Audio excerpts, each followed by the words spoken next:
What's up, guys? Nate and Sutton back with another video. Today I just wanted to give a little first trimester update and also tell you guys the crazy story about how we thought we had lost our baby. I'll go ahead and tell you now. Obviously, thank God everything turned out great and everything is fine.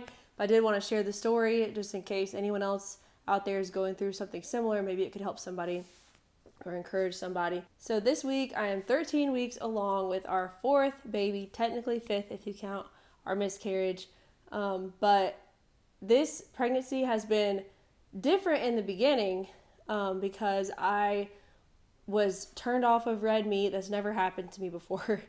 But I really wanted like chicken and carbs is what it seemed like.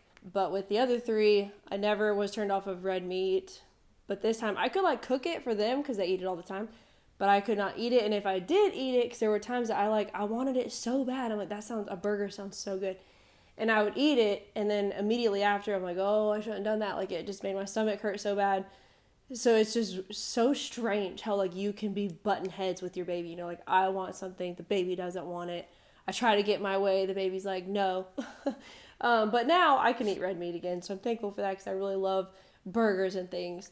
And other than that, I really haven't had too much going on. I've been telling people if it weren't for my stomach getting bigger, I honestly wouldn't even know I was pregnant, which is such a blessing. I know some people have a really hard time in the beginning, but thankfully for me, every pregnancy has been really smooth. No nausea, no sickness, nothing really, which is great. It seems like the end of my pregnancies are always a little hard with my back and sciatic nerve and things like that, but at least at the beginning I get a good little ride. So this pregnancy, we are the final baby on my family's side of the family, God willing. I mean, who knows? But my younger sister is currently pregnant with her last baby, and my older sister's done having kids, and so this was like the last baby of the grandbabies for my parents. So me and Nathaniel really wanted to keep the whole thing a surprise and tell them right before the gender reveal, like, surprise, we're pregnant, come to our gender reveal, so that way there's no waiting. Because usually you find out, this baby, we found out like 3 weeks pregnant. And then you have to wait until you're 10, 12, something like that to find out the gender. So we're like, how fun if we could surprise them and be like, surprise, come to our gender reveal. That would be so exciting. So we did not tell anybody. We kept it a secret. It was super hard because I see my sisters all the time, and it was just hard to not talk about what I'm feeling, what's going on, like sharing something really exciting, and especially because my younger sister's pregnant, so she was always talking about her pregnancy and how she was feeling, and I couldn't be like, yeah, I know, me too, or something. So it was definitely hard to keep it a secret, but we did it. And if you guys have been following us for a while, you know that our baby before we had Jamin, so this would have been our third baby, we had a miscarriage, and it happened at 6 weeks along. So when I got pregnant with this one, I had all this fear around the 6-week mark. And I know, obviously, you can have a miscarriage at literally any stage of pregnancy. But I guess since it had happened to me in the 6th week before, that's the week that was in my mind of like, I was just scared about it. And so I prayed all the time that God would take that away. Like, I know I shouldn't be scared. I know I need to trust him. Like, this is his baby first. And so I prayed and prayed and prayed that those fears would just leave me because I didn't want to feel fear about something that's really exciting. Then, sure enough, here comes week 6, and I go to the bathroom and I see blood. And so immediately I'm like, oh, my heart just dropped. I'm like, oh no, it's going to happen again. Like, here we are at the 6th week and it's going to happen again. And I don't know how much is TMI on YouTube. I'm assuming girls are the only ones watching this video. So I'm going to tell you, the color of it was like dark red, like dark reddish, brownish. Like it looked like old blood, if you know what I'm saying. So my miscarriage didn't look like that. It was like bright red, fresh looking blood. So I was like, well, this is weird. I've never bled in pregnancy except for the one time I had the miscarriage. So I was really nervous about it. I called the doctor and they said, sometimes you can have old blood come out of you.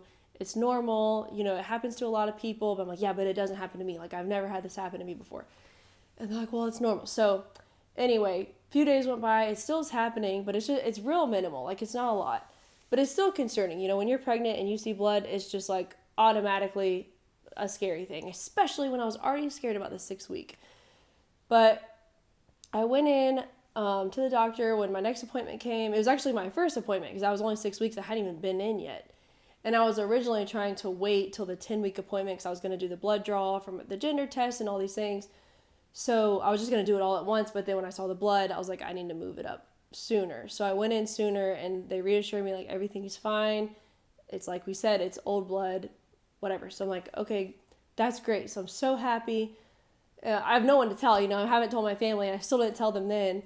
So me and Nathaniel are the only ones just like, okay, thank God, like everything's fine. And then here comes week 8 and I go to the bathroom and there's blood again. But this time it was like a lot, like a full-blown period it looked like. Red as can be, like fresh looking blood. So then my heart really dropped and I was like, oh my gosh, like this is the same thing. I know this is I know it's happening again. Like I can't believe this is happening again. So just immediately started crying because I'd already had this fear, and then it's like I kind of got eased into it with the blood the 6th week, and then everything's fine. So I'm like, okay, good, and so relieved. And then 2 weeks later, here we are again, bleeding again. But this time it was like a lot. And so I just had to put on a pad. I told Nathaniel, I was crying, telling him like it's happening again. I think we're having a miscarriage again. So it was really hard. Just thinking that all day, and I went through multiple pads full of blood. Every time I went to the bathroom, it was just like all in the toilet. It was a lot. I'm just like, how could I have a healthy baby at this point bleeding this much? Like it's a miscarriage. So we were really scared. I called the doctor and I told them everything that was going on, and they're like, okay, yeah, you need to come in. Like, we don't want you to worry. Let's just get some closure and stuff. So I'm like, okay. So we were able to get in that day. It was later in the afternoon though, but we go and I cry the whole way there, and I cry the whole time we're sitting in the waiting room. And I'm just like, I can't believe we're just like going here to confirm a miscarriage before we've ever even like seen our baby, and like on the ultrasound. And so they call us back, and the whole way on the way to the doctor's office, I'm just thinking like praying, please let me be one of the people. I know that you can bleed. I had a friend, I know you can bleed and everything is fine. I just think it's super rare. Like this much blood, it is rare for everything to be okay. But I was praying that prayer, like just please somehow let everything be okay.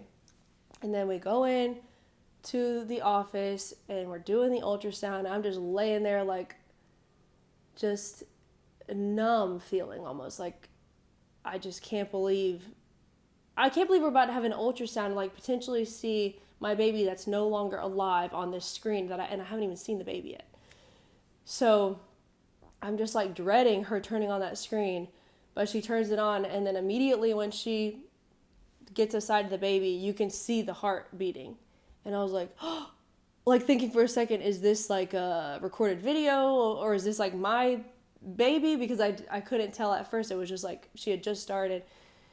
And I was like, oh my gosh, like I like realized it before she said anything, but then she's like, there's your baby with a heartbeat.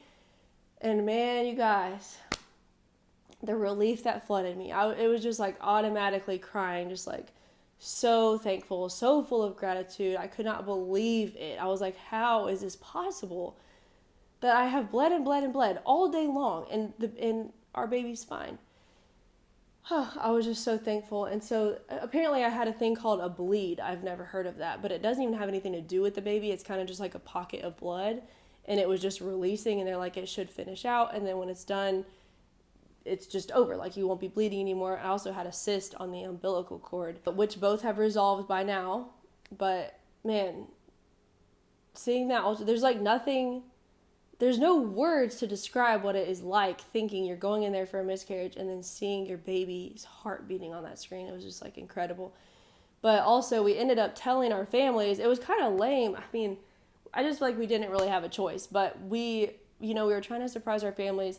But at this point, we're like, we prefer the prayers over saving up for some big surprise that might now not even happen. So we text everyone. We just had to text them and tell them. I couldn't talk on the phone. I was in no state to be talking on the phone at the time. But we just text them and told them what was going on, asking for them to pray for us and pray for the baby, pray that everything would be okay. And so it was kind of strange that it wasn't like this, oh, congratulations, that's so exciting, like what you would think a pregnancy announcement would be like. It was just like, oh my gosh, we'll be praying for you. That's so scary. Keep us updated kind of thing. So it was kind of a letdown. Like, I was really excited to surprise them right before a gender reveal and do it that way, but I guess that just wasn't in God's plan, so we just told them over a text. I was really thankful for the prayers. I definitely believe in the power of prayer, and the more people you got on your side praying for you, the better. So we valued that more than we did just trying to surprise them. And then I'm going to end it with the craziest thing about this story to me. Rewind. This all happened in January, but rewind to the beginning of December. I was standing in the kitchen. Nathaniel comes out of our room in the morning, and he was like, last night the weirdest thing happened to me. I woke up and I kept thinking 0131, 0131. He's like, I couldn't stop saying those numbers in my head, and I don't know why. And he's like, so I got up in the night and I wrote it down. And he's like, I don't know what that could mean. Like, is it a code to something? He's like, when I look at it, it just looks like a date, like January 31st. And he's like, but like, I don't know. So I wrote it down to see like what happens on January 31st. And I'm like, that's really weird. Like, I don't know why you'd have these random numbers in your mind just in the night. Fast forward, we're leaving the doctor's office after seeing our baby's heartbeat on the screen and knowing everything's okay. We're walking out and he's like, you know, today's that day. I was like, what day? You know, this was like 2 months ago. This was January 31st. It was the end of January. This happened at the beginning of December. He's like, you remember that day that I wrote down 0131? And I wrote it down because I was thinking about it in the night and I was trying to see if something significant happened on this day. He's like, this is the day. I was like, oh my gosh. I was like, why didn't you tell me that? He's like, I don't know. I just didn't want the something significant to be something terrible. But I just thought that was so crazy. It's just like a God wink. Like, God was like, watch me guys, on this day, something's going to happen and it's going to be amazing. I feel like he gave us this prelude to this miracle he was going to let us experience. So anyway, I thought that was just so cool and so crazy. And I love when God like weaves himself into stories. I mean, he's always there, but when you like obviously see it, it's just really cool. So anyways, that was just a small little recap of our first trimester and our story about our baby. And thank you guys for praying for us and for a healthy and safe pregnancy. We always appreciate you guys praying for us. And I think the next video is going to be our gender reveal. Put your guess down below. What do you think baby number 4 is? We got boy, boy, boy. Then what? This was Nate and Sutton sowing seeds of truth, love, and inspiration one view at a time, and that was our story about how we thought we lost our baby.